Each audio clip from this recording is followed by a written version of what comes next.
Good afternoon, and welcome to Brunch and Budget with your host, Pamela Capalid, a certified financial planner here to help take the bite out of your budget. Brunchandbudget.com. I'm your sound provider, Dialect, and here's your host, Pamela Capalid. Thank you, Dialect, and thank you, everybody, for tuning in today. We are so excited to have Bex and Sarah back on the show. Yeah. What's up, y'all? So Bex and Sarah doxed Dialect last time. Do they famously dox me? Does everybody know? I don't know. I guess that's the whole point with that. doxing is that everybody knows. Everybody knows. Yeah, so Dialect got doxed. They put my stuff in the streets, literally.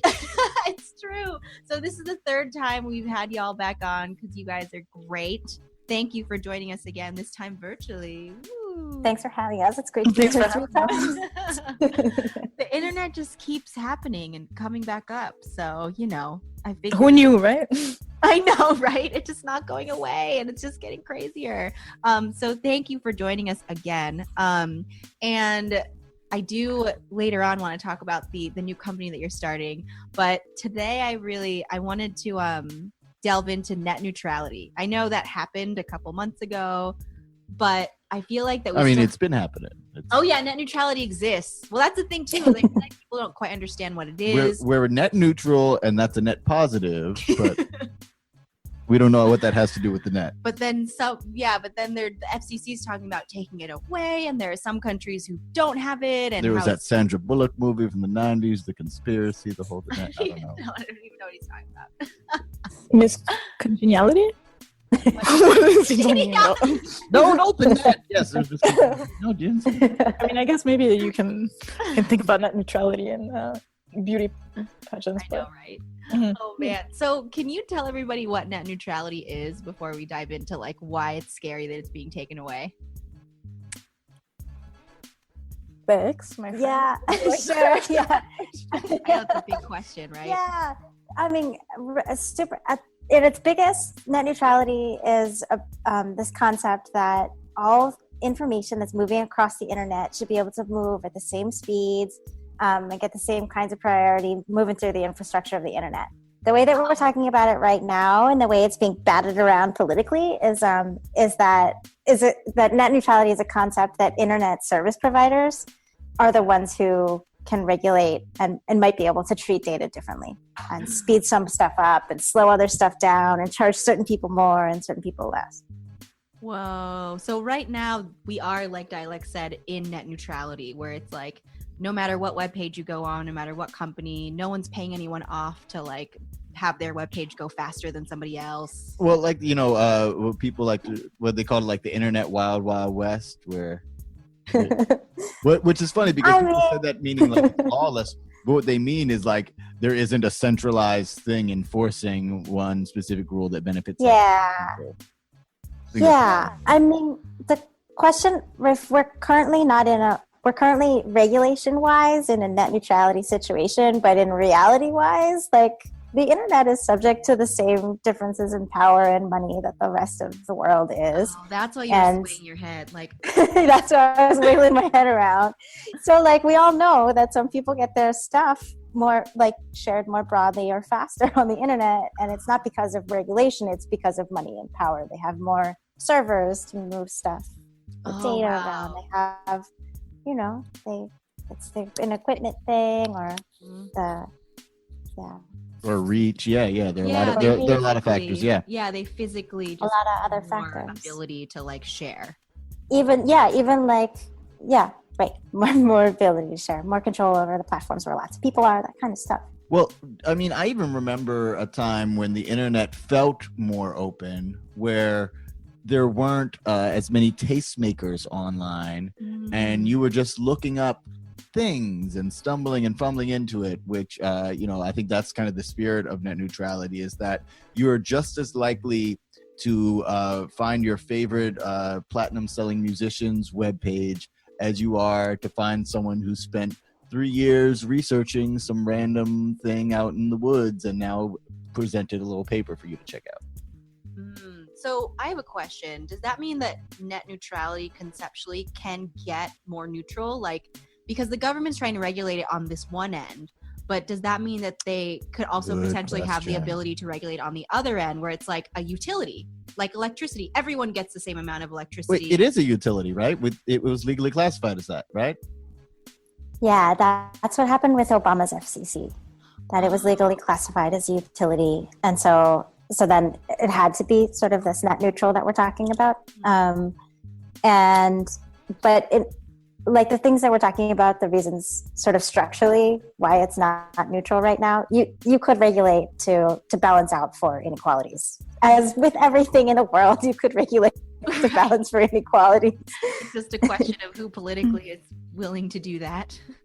Yeah, imagine it's kind of like, I mean, right now, if I were to visit the NPR site and the Brunch and Budget site, because I was interested in podcasts, and I'm on Verizon Wi-Fi access, I can visit both sites at the same speed. I mean, the only difference in speed would maybe be how you set up your site versus how NPR set up their site in terms of like the servers and the speed of servers and whatnot, but that's your infrastructure. But through the Verizon Wi-Fi, I can still access both sites at the same speed. So what we're talking about here now in repealing net neutrality would mean that NPR having, I'm going to guess, maybe a bigger budget than you would have, will be allowed to pay for faster access to the internet. So we'll pay Verizon to allow their customers to get to their website faster, so that what ends up happening is that the folks who can't afford to pay that will just get a much, much slower access to their content. So for me as a consumer of the internet, if I want to visit your site, let's say it would take me, 3 minutes to load. I mean, it probably wouldn't be that drastic, but like 3 minutes to load versus the NPR site, which would take a second to load. So what that means, as Bex was saying, that money and power comes into play here, meaning that it will, whether it's any type of like content creators on the internet, whether it's like TV shows or filmmakers or like people who make music or people who make podcasts or people who write or people who make anything, if you don't have the budget to pay internet service providers for faster access, then you're on a slower lane.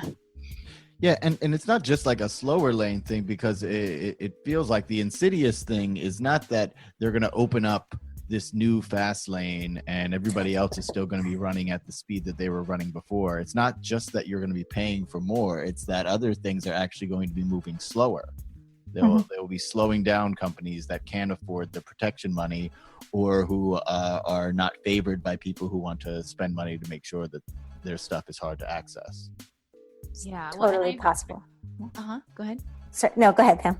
I feel like just the way that you're describing it, Sarah, also means that the internet service providers are getting money from both sides, right? They're getting money from the content provider side, who's saying, I want my website to go faster. And then on the other side, they're getting money from the consumer who's saying, I want this website to go faster. Yeah, exactly. And that's why internet service providers, it's great for them. I mean, the ISPs are 100% with this, and they don't have Yeah, and this is why I think like the big internet companies, you see them standing up against this current like reversal of net neutrality, and it's because it puts this power with the ISPs and starts to cost them money. So it starts to cost Netflix extra money to go fast, right? Yeah, totally. Well, didn't someone do that to them recently? Netflix? For Netflix? There was Wait, what are you talking about? That I thought I read, maybe I'm wrong, that an ISP threatened to throttle like Netflix users if Netflix didn't pay a certain amount of.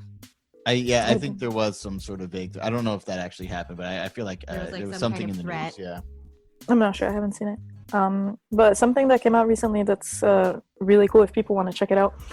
So a lot of people have been trying to talk about net neutrality, and it's for folks who are not familiar with it, it's usually like a little bit of a harder concept to think about. But Burger King, of all, like out of anyone, Burger King came out with the video about net neutrality, which was really amazing. I don't know if have you seen it? No, I'm gonna put that in the show notes. You should put it in the show notes, because it's actually really good, and I never thought that I would say that, but like props to Burger King for actually doing something awesome. But what they did, so they installed cameras in one of their stores, restaurants, whatever it is, and they had people come up and order a burger, and they had so customers would come up and just order a burger, and they'd be like, okay, yours will be ready in 25 minutes, and then customers were outraged, and they were like, what do you mean it will be ready in 25 minutes? They're like, yeah, because that's like the basic service. It's 25 minutes. If do you want it faster, do you want it in the next like 5 minutes, it's going to cost you $25 for like a Whopper, you know, which is like the regular burger that Burger King has. And so they had on the wall behind them like the same burger at 3 different prices depending at the speed at which you wanted it ready.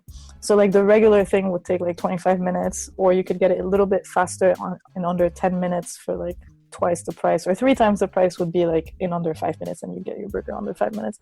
And customers were outraged, and they're like, what do you mean I have to pay an extra $20 to get my burger right now, but it's the same burger that I'm talking about? And the workers were like, well, yeah, I mean, it's the same burger, but like, how fast do you want it? And you just have to pay for the speed of it. I mean, it's a really incredible video, but like, just because like the folks actually, like clients actually understood, customers actually understood like the concept of net neutrality through that.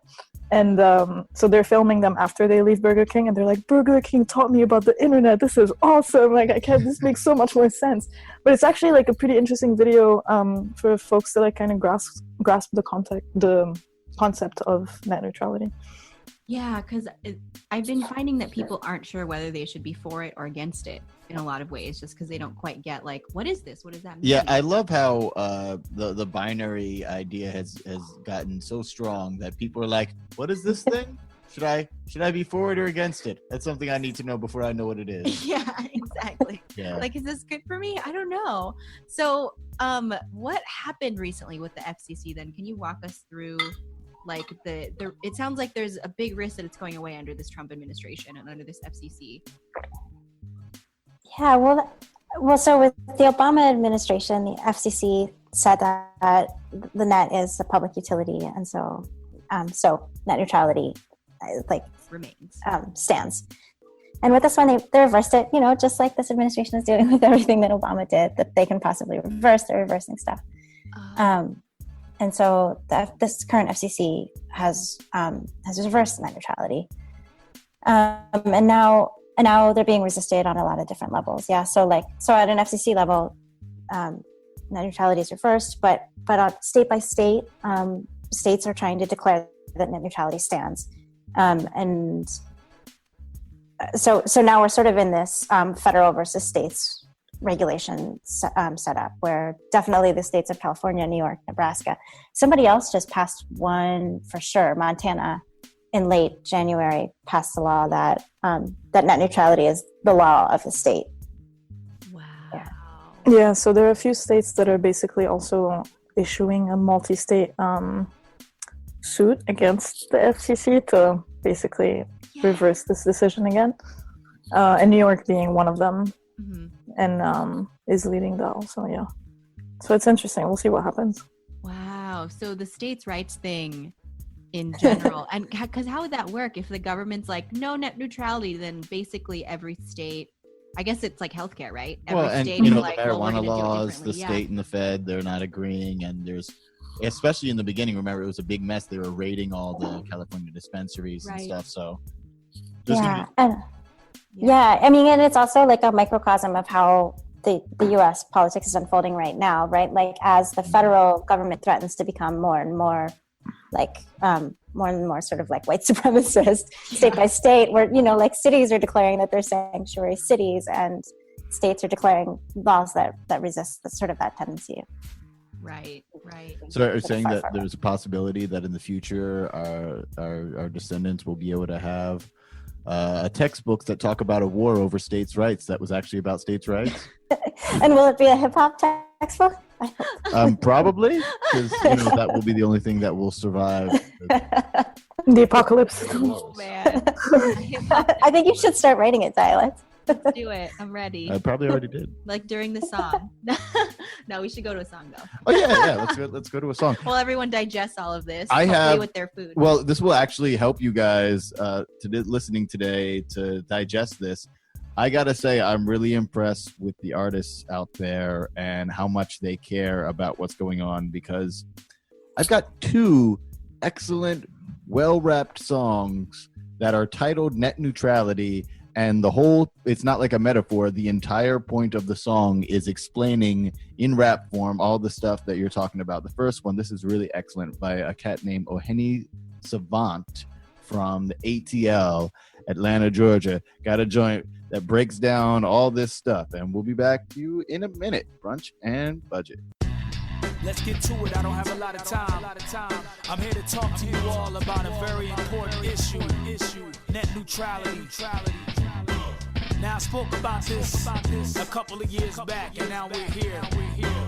The internet service providers are trying to take the internet from us as we know it. We want a fair and open internet. We want a fair and balanced internet. Don't want to slow down the internet. We want the internet and no internet. We want a fair and open internet. Want a fair and balanced internet. Don't want to see you slow down the internet. We want the internet and no internet. So you want to take the internet? Cable providers are not finished yet. Time has caught up to Comcast and they hate it. Feel a competition, huh? Hate your low ratings? Well, here's a tip, cause I know it's frustrating. When I call customer service, don't have me waiting. I'll transfer your call to a customer account executive who can assist with your request. Please hold. It makes me angry, that lady you automating. I just want to speak to a human being, she ain't relating. This is why I go to Netflix for the best picks. Documentaries they got y'all don't mess with. Where else I'ma hear somebody expose the food industry and all the ones you probably promote? See, I'm all about the grind and the independent hustle. You about the lie, so the internet is trouble. So I wrote the song for the independent struggle. Independent people pushing independent muscle, net neutrality. And open internet. We want a fair and balanced internet. Don't want to slow down the internet. We want the internet and no internet. We want a fair and open internet. Want a fair and balanced internet. Don't want to see you slow down the internet. We want the internet and no internet. Get neutrality. Yo, should I keep flowing? Give me a second, I'm still loading. That's what'll happen if them folks win. Tom Willer, I'm Willer, the people's spokesman.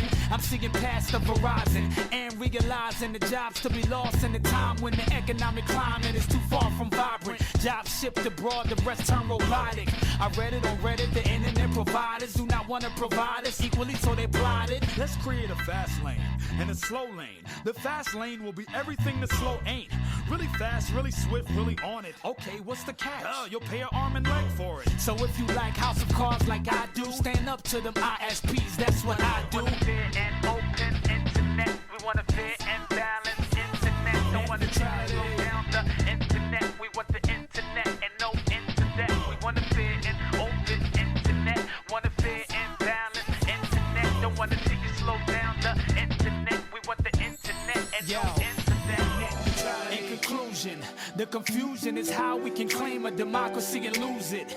In America, we say we promote it. Of the developed world, our internet's the slowest. One of the slowest, don't quote me, but I know this. If I needed to check those facts, I want it loaded. And the reason to pour enough time to have it open to get to what I need so I can get back to flowing. So I support Internet Slowdown Day. Net neutrality's a must. If you know now, they have a petition. Go on your computer, log on www.fightforthefuture.org. We really need your help, so seriously, go on www.fightforthefuture.org. I'm gone. And we're back. Brunch and Budget. That was Oheni Savant from his record Pisces. So you can tell it doesn't just talk about the net, but has a whole universal worldview out of ATL with the song Net Neutrality. And today we're talking about net neutrality and how neutral it really is, or if it has some sort of bias. Yeah. Is it going away? What's going on? We have Bex and Sarah back on the show for the third time.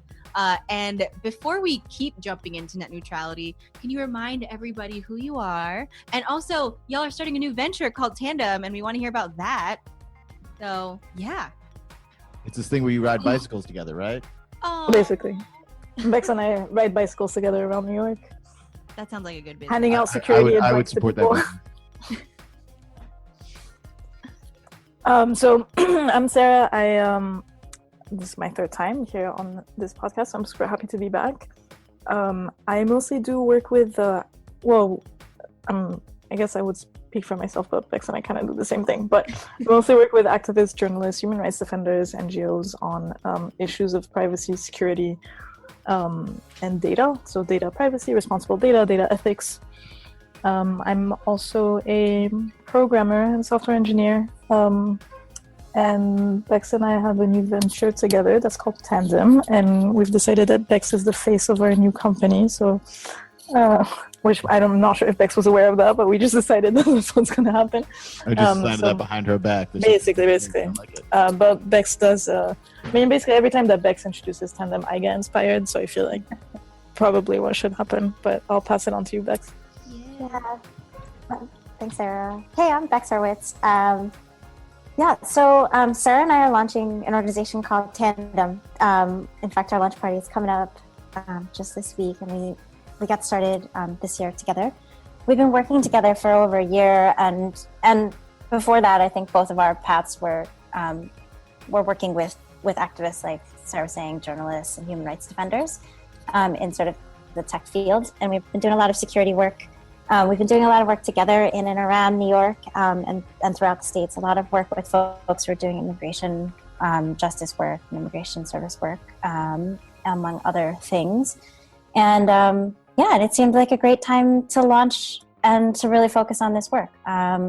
So together we are working with organizations one-on-one to help them build new security policies that take digital into account, and also looking at the ways that they host data and thinking about responsible data practices. We also love to work with groups of people. We love to work with people who are like us and build the community of practices that we're in, and also work with people who are already in the sort of NGO sector to try to build this knowledge into the work from the ground. And we're also excited to be getting into some more policy work to try to shift the stuff at a structural level so that we can start that our activists can keep on doing their activism and not have to worry about also learning lots of little details about technical security. Yes, thank you for existing. I love it. Can you I'm curious about the immigration justice work that you mentioned. What does the internet have to do with that? Well, the internet has to do with everything at the moment. Yeah. I was like, how do I answer this question? I feel like people hear that and they're like, wait, so what's the connection? Yeah. I mean, anything. If you take it in the most basic sense, like if someone wants to look up advice, like you would turn to the internet, right? And if you don't have access to the internet, you just don't have access to information in this day and age. You don't have access to information, you don't have access to education, you don't have access to help. And it really limits your options about what you can and cannot do. So even in the most basic sense, like if you're like, what are my rights? What can I do? How can I look this up? If you don't know someone that you can call, or you don't know that you can maybe show up, I don't know, at a library and pick up a book and try to figure it out, you would get on the internet to look it up. So, I mean, at this point, we talk about the internet as access to the internet as a basic human right, because it is just access to information. So in that sense, then that's, I guess, that is how you would say something like immigration and the internet are related. Yeah, for sure. Well, because I feel like that, especially like, I feel like I take the internet for granted, and I feel like a lot of people are like, oh, it's this thing where I like go on Facebook and I Google some stuff, but there are a lot of people who truly rely on this as like that source of information, as a place where they can go and get something where they don't have to like physically go somewhere. What numbers would you even call, like you said? Or it's just exactly, when people say, well, I do research, I do my own research. Yeah. It's now replaced research as the thing that people do instead of research. And like, it's the connections we make, as you were saying, people just Google stuff. Mm-hmm. And a lot of people think, and a lot of us think that like Google is the internet. And I remember the first time I heard a story about Google not allowing certain websites to be searchable. That blew my mind. Wow. That you couldn't search for. I figured, if it exists, then Google's going to find it. Right. Because the whole thing is the internet. It's just out there and it's just a repository. Yeah. Yeah, I mean, I think a good thing to remember with the internet and anything that's digital, any programs or anything, there's basically, there are humans behind it. There are humans making those decisions, and humans are inherently biased one way or another, So Google allowing certain websites to be on the internet, like this is a person that's making that decision, like a group of people, And I think we think of systems and we think of platforms as things that are neutral and objective because we think of algorithms that way, that like they must be true because it's kind of like a computer and computers are neutral, but like computers are created by humans and humans are not neutral. so as they're creating these systems, they're creating them with their own biases as well. Yeah, for sure. Yeah. Sometimes math does lie. Yeah, it's true. Well, even just like, I remember when we were at Mozilla's Internet Festival and they were talking about who are the editors of Wikipedia, even, right? Oh, Mhm. yeah. Who allows things to be on Wikipedia and who tells that story. Exactly. It's like, even when thinking about, thinking about conflict and thinking about war and how history is told after that, history is told from the point of view of whoever came out as a winner from that war, right? And from that conflict, and it's not really told from the other point of view. Although, it's funny enough, that's not even necessarily the case. It's not even the people who won the war. It's who profited is the one who ends up telling the story. Yeah. You don't even have to participate in it. But in that sense, I mean, our histories are erased, and there's some things that even in American schools are not taught. You know, if we're thinking about Europeans coming to the U.S. and everything that, I mean, Christopher Columbus and things like that. But there are histories that are not taught, and doesn't make them not true and like they didn't happen. It's just that the information doesn't exist because someone controlled that information and wrote textbooks and wrote history books by leaving that information out. Same thing with the internet, you know, or same thing with platforms. You can restrict access to certain contents, and that completely that empowers the powerful and that weakens the rest, the marginalized folks. I'm not sure where I was going with that, but yeah, that's what I wanted to say. I get the parallel you're making, because I mean, back in the day, only the rich owned books, because books were made by hand, and only the rich were taught to read. And as things became broader in terms of their ability to be accessed by larger groups of people, rich folks throughout the generations have dug and fought and scrapped their way to figure out ways to maintain exclusivity as well as control over the narrative. Because, you know, that was part of the thing with the internet, too, is like, oh, man, all the lies in our textbooks and stuff like that. Now we're going to see the actual truth. I mean, I think I spent a lot of my college, young, early internet age being like, I wanted to look up that thing that we argued about when we were teens and find out the real. It feels more insidious now because we've set up this expectation. I guess maybe it's not, because I guess we had the same expectation about dictionaries and books. But that the things that we see are real and verified by virtue of them being there and by being created by the group. Yeah. That's the tension. Go ahead. I think that's one of the central tensions right now in like this. Yeah, and we still have this belief that the internet is a place where we get to say whatever we want, and we get to debunk myths, or we get to represent ourselves as, you know, or whatever pieces of ourselves or marginalized views or whatever. And then at the same time, it exists within the structures that exist within, you know, it's companies that provide access to things. It's companies that are mostly creating the spaces where people are gathering. Like if you think of Facebook as a gathering space, it's owned by a company. And so it's run by commercial interests. So you have this, on the one hand, this idea that this is a whole space where we get to be ourselves. We get to share our ideas. We get to be open in a way, and we get to be creators of story in a new way. And there's some truth to that still, of course. But it also, we're like coming into strong conflict, especially with this net neutrality stuff, around the business of the internet as well, and the fact that those two things are at odds. Yeah, for sure. I mean, the net neutrality, like the doing away with it, feels like one of the more formal ways that these bigger companies and these bigger businesses are saying, like, nope, the internet's ours, and you're going to have to pay for it, and you're going to have to figure out how you want to access and whether you want to put your money towards this or not. Yeah, and they're really early on in this administration that they passed another ruling that put a lot more potentially money into the hands of the ISPs. Do you remember really early on when the FCC said that it was possible for ISPs to start logging the sites that we all visit? Mm-hmm. Yes. So this is a trend, right? Is that we're seeing that the big companies that have the potential to make more money and put more money into like the economy of the U.S. are being given more opportunities to try to make money off of either individuals or other companies. And so that was like a little bit of a teaser into what's going to happen with this administration's FCC and the way they think about making money. Oh my gosh, that's crazy. I mean, that was actually literally the last time you were on that news broke, like while we were with you. Oh. Yeah, I remember that. We talked about it. And we were like, oh my God, it's the beginning of all this. Well, I'm curious, is there anything good about getting rid of net neutrality? Like anything at all? That's a good question. there's this weird. It's like it's a painful good. It's the same argument that's being made about other things like immigration laws right now, which is that if we get rid of the exceptions that were made under the Obama administration, the things that were signed in but were not passed through Congress, through our broken Congress, then if we get them to somehow move through Congress this time and written into law, then it will hold firm and it will be much harder to overturn. That is one tiny thing that people I think are trying to claw onto, but I don't know. Yeah, but net neutrality itself is still a thing that we need. There's no like benefits.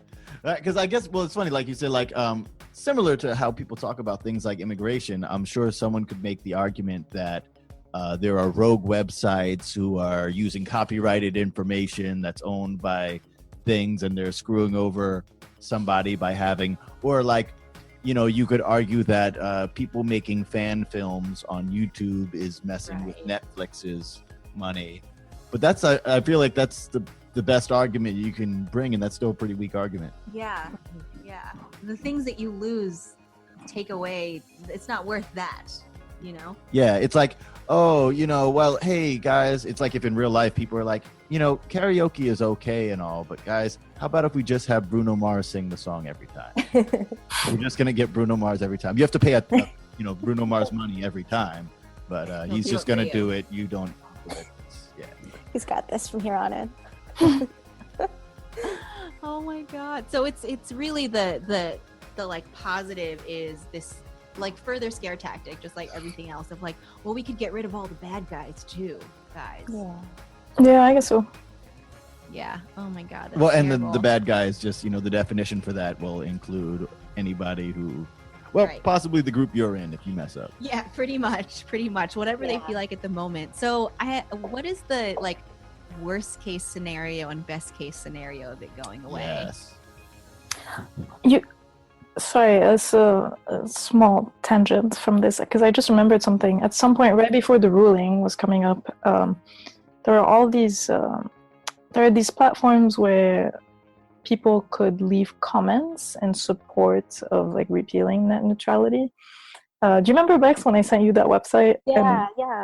So what happened, there was some controversy on it, and that story broke out on Twitter where this guy, I think, had his mother who had passed away several years ago, had been supposedly commenting on these sites in favor of repealing net neutrality and getting rid of it, and that guy was like, hey, what's up, Republicans? Can you explain to me how my dead mother is commenting in favor of whatever it is that you're trying to do? No way. And it just so happened that actually a lot of these, like, there were tons and tons and tons of fake comments and fake messages of support in favor of what the Republicans were trying to do, and a lot of these people started looking into it and found that like they had made comments, their relative had made comments, which were all like not true, but they're all bots.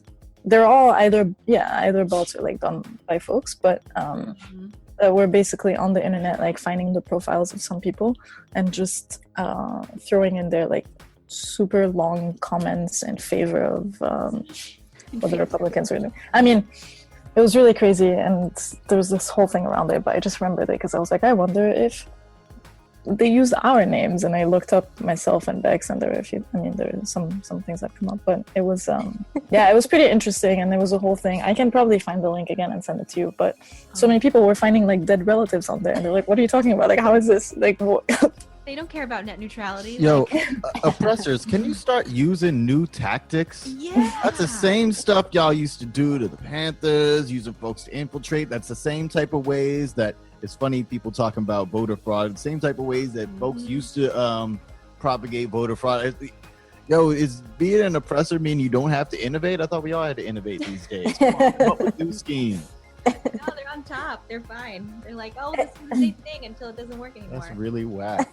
They did that at the Black Lives Matter protest where they had the undercover police over there agitating. They planted people. Man. Yeah.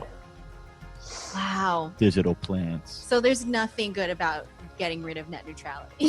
No, Basically, people are lying and cheating their way into like convincing people. Oh my God. So let's start with what is the best case scenario of net neutrality being repealed? it will start a revolution.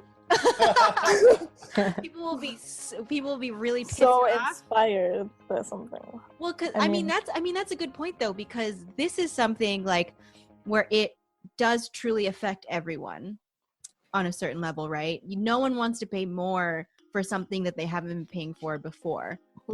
And there's so many things that I feel like that the Trump administration has passed where people are like, oh, that doesn't affect me. Oh, I don't really know what I can do about that. It doesn't really bother me day to day. So I guess I'll let that one go.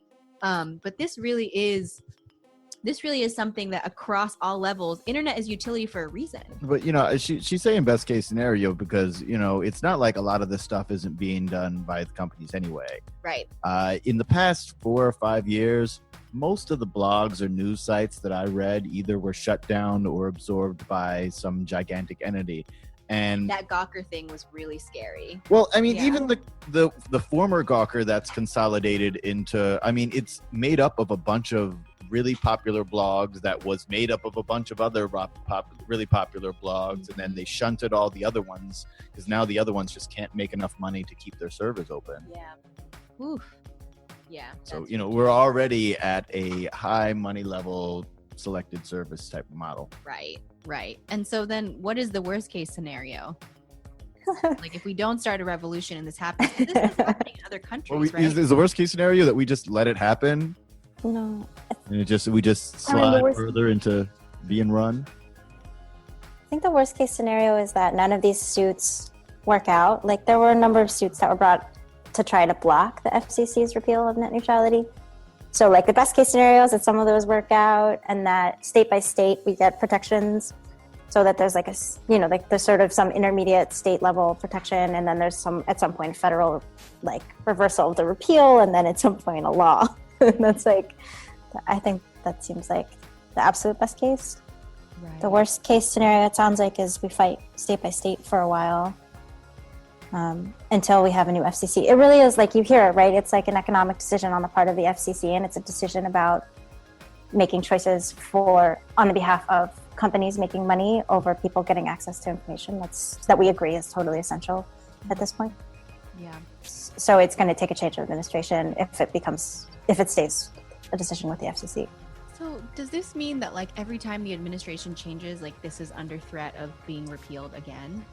It shouldn't be.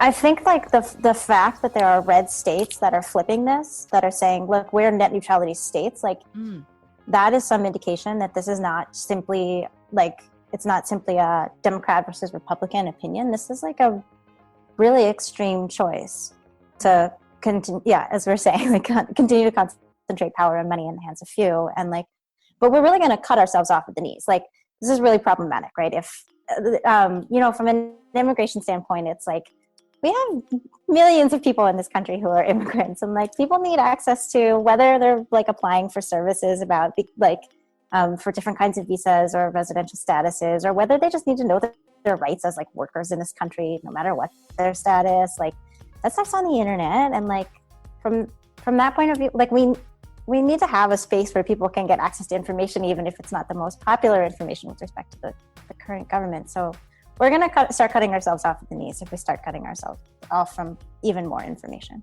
Yeah, totally. Well, or we're either going to be cut off from information, or we're going to be cutting ourselves off from it. Because, people like to talk about the bubbles that folks can live in, but bubbles don't exist in terms of privilege, where you can you can cut away the stuff that you don't want, while other folks will simply be denied the ability to be proven right or not crazy. Yeah, that's that. Whew. Oh my gosh. Yeah. Well, because I'm just like thinking through like all of the things that are, even just like renewing your passport, like we had to do that recently. And like, it's something where who would I call to even do that? Where would I go? Like, what would I do? The first thing I did was look it up on the internet. So I feel like the basic services that we're used to are going to just go away or be harder to access. And I'm curious too, because there are other countries, like I know England basically did away with net neutrality, and I was seeing like memes go around about like, this is what my internet bill looks like now with no net neutrality. So what does it look like in other countries? Like how is that working out for them? It really depends country by country, and there are places where like right now. Sorry, did I cut you off? No, go for it. Like right now, we see the U.S. is like making this decision that there could be more money given to ISPs, and so that's how we're regulating it. But there are other places where different companies are being like favored over others. So there are places where Facebook as a company that's a platform also gets to cut a deal with a provider, so that if people use like Facebook, that traffic is cheaper for them. So like you might get a phone service where your Facebook usage is free. Yeah. So in that way, it forces you onto Facebook more. It gives Facebook more money because it has your eyeballs more of the time and can sell you more ads, that kind of thing. Oh, wow. It can even be as deep as like who owns and who gets to lay what we call the backbone, which is like the physical cables of the internet, which we probably talked about before because I'm a total geek for them. Yeah. But sometimes it plays into that, like who gets to control those and make money off of those. Yeah, that's what I was going to say, something like that. It's mostly being regulated on access to certain platforms. Like depending on your plan, your internet plan, you can get Instagram, WhatsApp, Facebook, Twitter for free, and then you have to pay for like, I don't know, Snapchat and something else. So it's like platform by platform situation, and that's pretty much how it's being dealt in some European countries. That depending on how much you are paying for your internet service, you get access to certain platforms and not to others. Oh my God. Yeah, I've heard people describe it as kind of like subscribing to cable type of thing. Mm-hmm. Yeah, exactly. Yeah. Oh. Which is hilarious because, everybody over here has been like, oh, get on the internet and cut the cable cord. But then. So like premium websites, basically, like if you want. Right, you buy packages, like premium package will include Instagram, WhatsApp, Facebook, whatever. And then like the second option will include half of those. And then the third option will only include access to like WhatsApp and Facebook Messenger. Oh my God. So, and then on the other end, basically Facebook ends up saying like, hey, we'll like cut a deal with you so that you put us on the free package or the basic package. More people will go to Facebook. And it's just like, oh my God, that feels so insidious. It's more it's super villainous. We've seen that when we've been out in countries where in poor areas they've got Facebook. They don't have Wi-Fi. They have Facebook. It's a big banner that says Facebook right here. And it indoctrinates you. It's like I was saying, in New York where Snapple got a contract with the water and they put Snapple vending machines in every library. No, in all the libraries. You swipe your library card and you get a free Snapple. It's not even making you addicted. It's making it, this is normal. Right. This is what regular life is. Right. This is what you can access. When you go to do computer stuff, you do Facebook. Wow. It's crazy. Oh my God. Okay, we got to go to a song. I got to let this sink in for a second. Yeah. It's a lot. It's I'm heavy. Terrified. We have another net neutrality song called Net Neutrality, but I'm going to play that at the end. And in between, to get our energy up, we're going to go actually to the UK for an artist named Fury Flames with a song called Stay Free featuring a new and up-and-coming artist named Marcus Garvey. Yes, that's Garvey. And we'll check you guys in a minute. Brunch and Budget. Look for me in a world when I'm a farm. Look for me all around you. For it's God's grace, I just come back with countless millions of black men and women who have died in America, those who have died in the West Indies, and those who have died in Africa. Where are you in the fight for liberty, freedom, and right?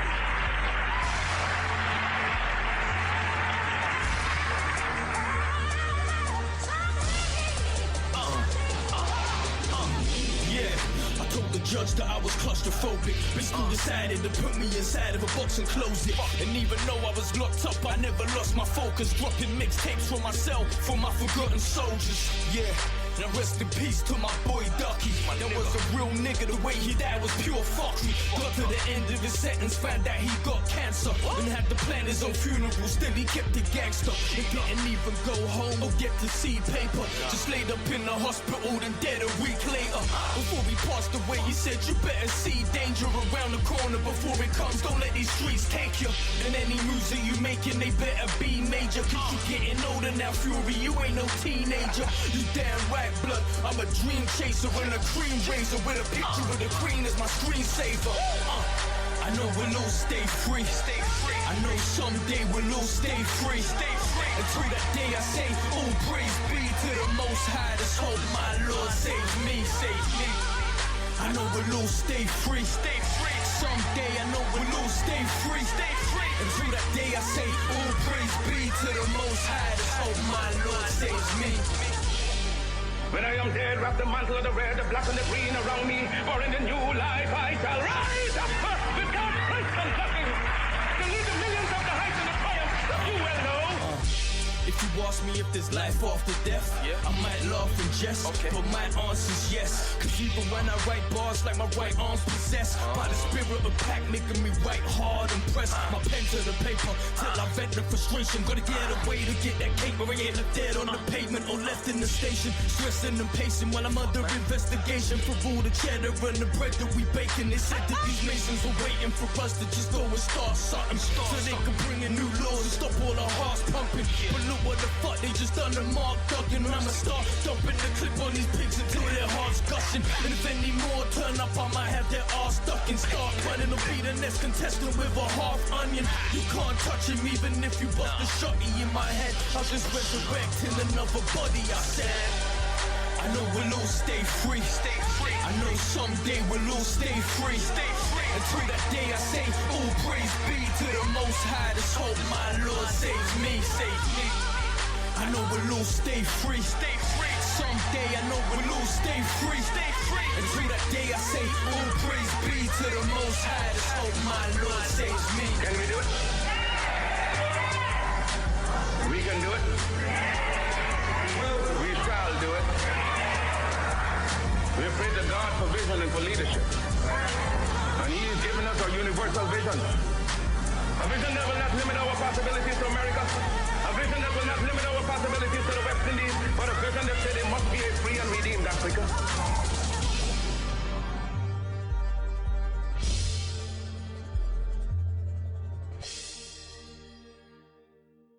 And we're back. Brunch and Budget. That was Stay Free by Fury Flames featuring Marcus Garvey. Man, how these folks be getting these features, man? I know. Connections. We here talking about net neutrality in tandem with Tandem. Yes, Bex and Sarah are back, and as usual, scaring the shit out of us, but also leaving us with. Well, this time they didn't, put my information out in the street. That's so true. I guess That's that's true. It's just that you may have to pay extra to get your information next time. Exactly. And now you know. Oh my God, no. Oh yeah, I imagine those services could get. The thing that worries me the most, and this is super speculative, so you don't have to carry this, but about this net neutrality stuff is all the outside industries that either are free right now or cost money but not a backbreaking amount, just soaring. Right. Well, and just thinking about where so much of the industry has come from is startups and apps and people who have been able to Wait, do you mean people who were already rich being given a bunch of money before they even had an idea? That's where it came from? We just had Isuzu here and they I know, I'm just talking about startups and apps. But yeah, this could kill innovation in a lot of ways there too. Well, the thing that you're saying and the thing that I'm saying is true. There are a lot of hippies who are involved in getting all this stuff together, but this didn't get together without massive amounts of money and people with super vested self-interest. That's true. And when those things work together, there's often a tipping point. Like the hippies and the rich controlling folks can work together and we can make something that's equitable for folks. But all it takes is that one avenue to open up in somebody's eyes. Right. And I think that's where we're at now. Yeah.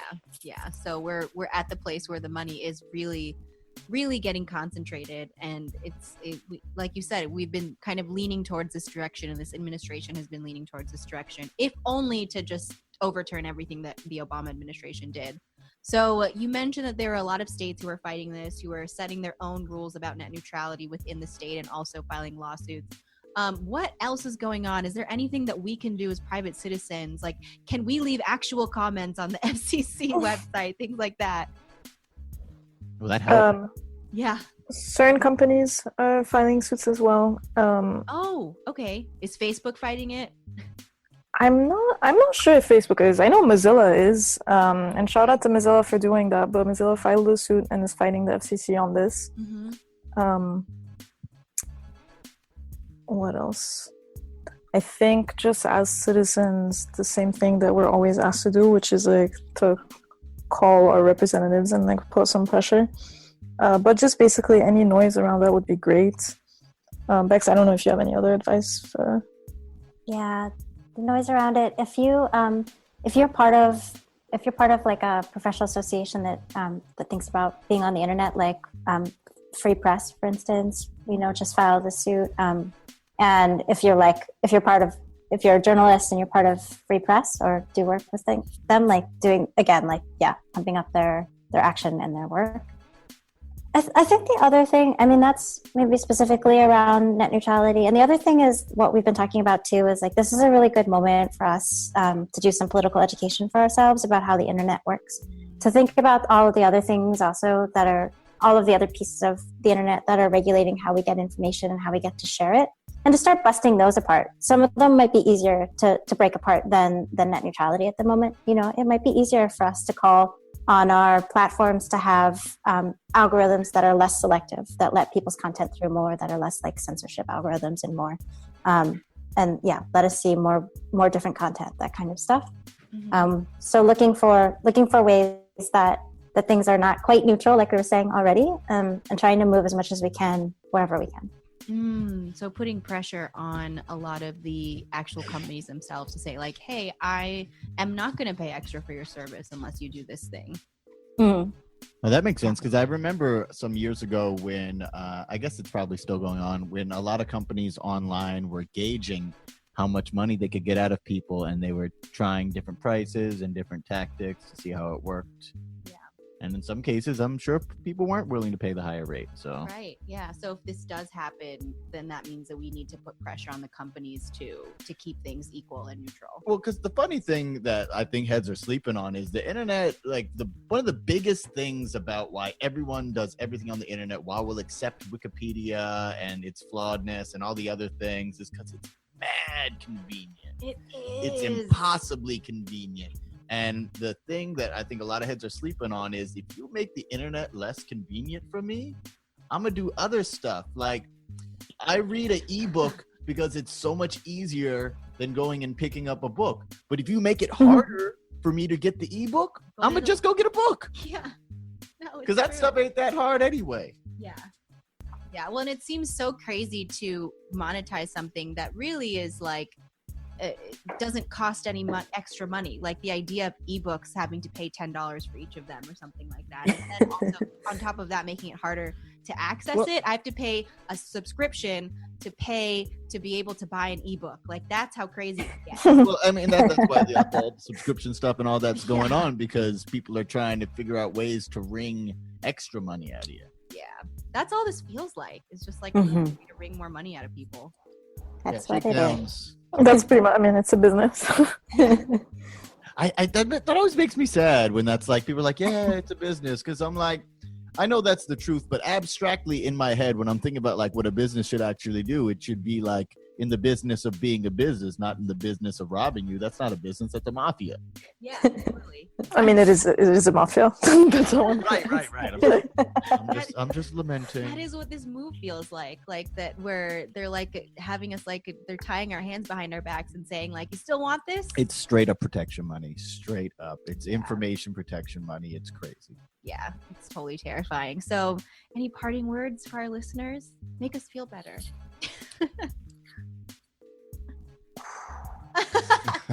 So much silence. I don't even know if that's I'm thinking.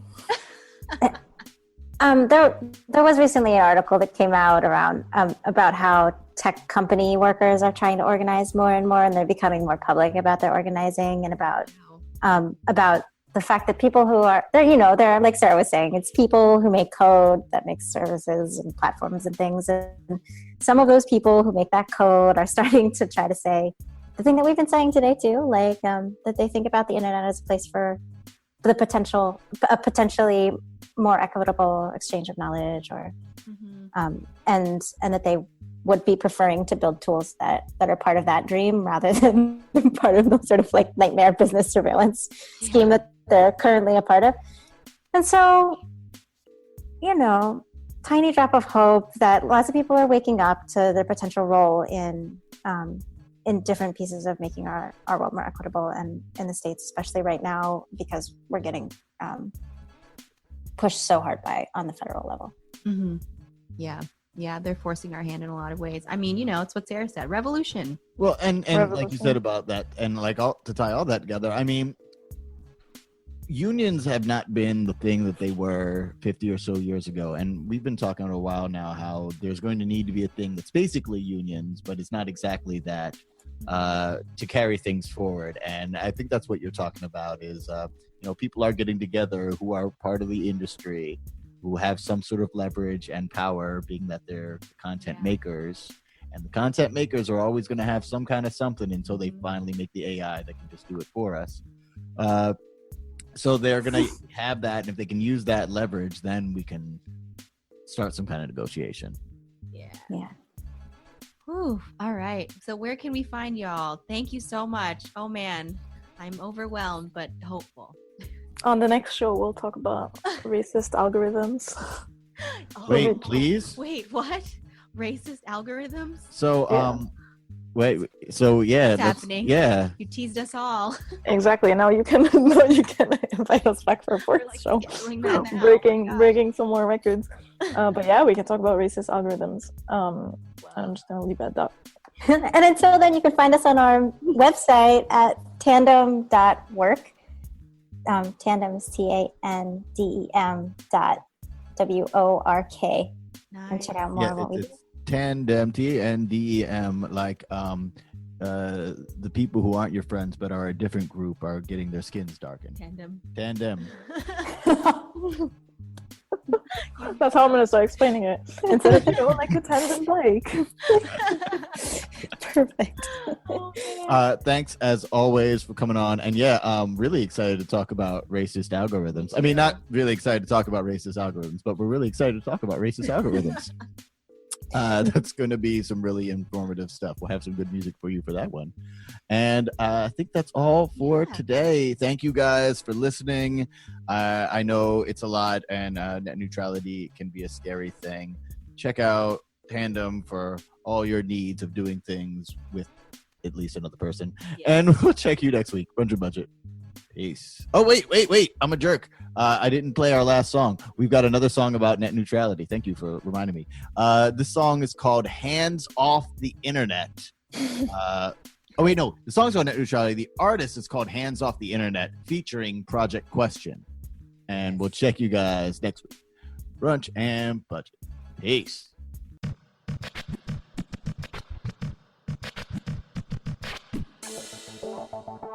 So what a bird, what's the word on this net neutrality? Well, the same mugs that charge your monthly access fee are lobbying Congress to let them put speed limits on websites where the fastest speed is reserved for who can pay the biggest price. Like a wide HOV lane for money and power, leaving the mom and pop sites stuck in rush hour. Ain't a chance if you can't spin like them big boys. They say it's for progress, but yo, I keep hearing this pig noise. See, it's more than just the average scam. If they got the juice to manufacture an online traffic jam, not only can they crush competition, they can crush dissent. The best democracy that money can rent, cause when the health of our society relies on information rationing, speed is like rationing care to a patient. When they decide if, how, and who you get access to, it's game over. The promise of the internet is through.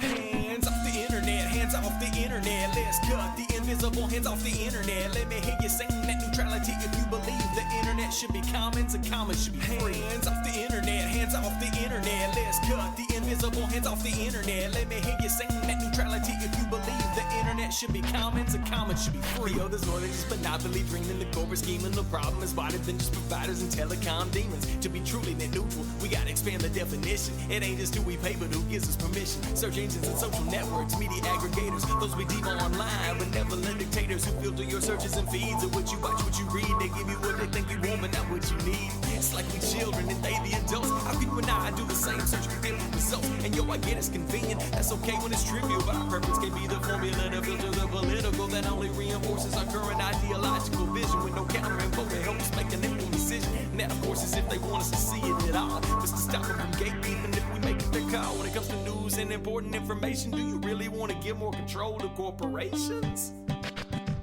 Hands off the internet, hands off the internet. Let's cut the invisible hands off the internet. Let me hear you sing net neutrality if you believe the internet should be commons and commons should be free. Hands off the internet, hands off the internet. Let's cut the invisible hands off the internet. Let me hear you sing net neutrality if you believe the internet should be commons and commons should be free. Come on, man, do you really think they would do that to people? It ain't about if they would do it, it's about if it's legal. And speaking of legal, you know it's more than just the masses viewing the internet, the corporate colored glasses. We gotta expand the definition again to react to when the government decides to get in on the act, to put us on an information diet, to keep us quiet, shut it down in the name of security, blame it on a riot. We want a bill reflecting real net neutrality, preparing for the worst, becoming reality. Patriot Act mentality, thought police brutality. Again, it's not if they would do it, it's about the legality. And if we're serious about the sanctity of the internet, it'd be smart to start planting the seeds of the indie net, a guerrilla web of handsets, tablets, gadgets, a network independent of corporate bandwidth. The technology already exists to chart a course, occupying public airways, everything open source, create a force that they can't ignore. Cast aside to double down, lobby for the spectrum to be recognized. Now I know that sounds like pie in the sky, but whatever, maybe our only hope to keep the net neutral forever. Hands off the internet, hands off the internet. Let's cut the invisible hands off the internet. Let me hear you sing net neutrality if you believe the internet should be commons and commons should be free. Hands off the internet, hands off the internet. Let's cut the invisible hands off the internet. Let me hear you sing net neutrality if you believe the internet should be commons and commons should be free.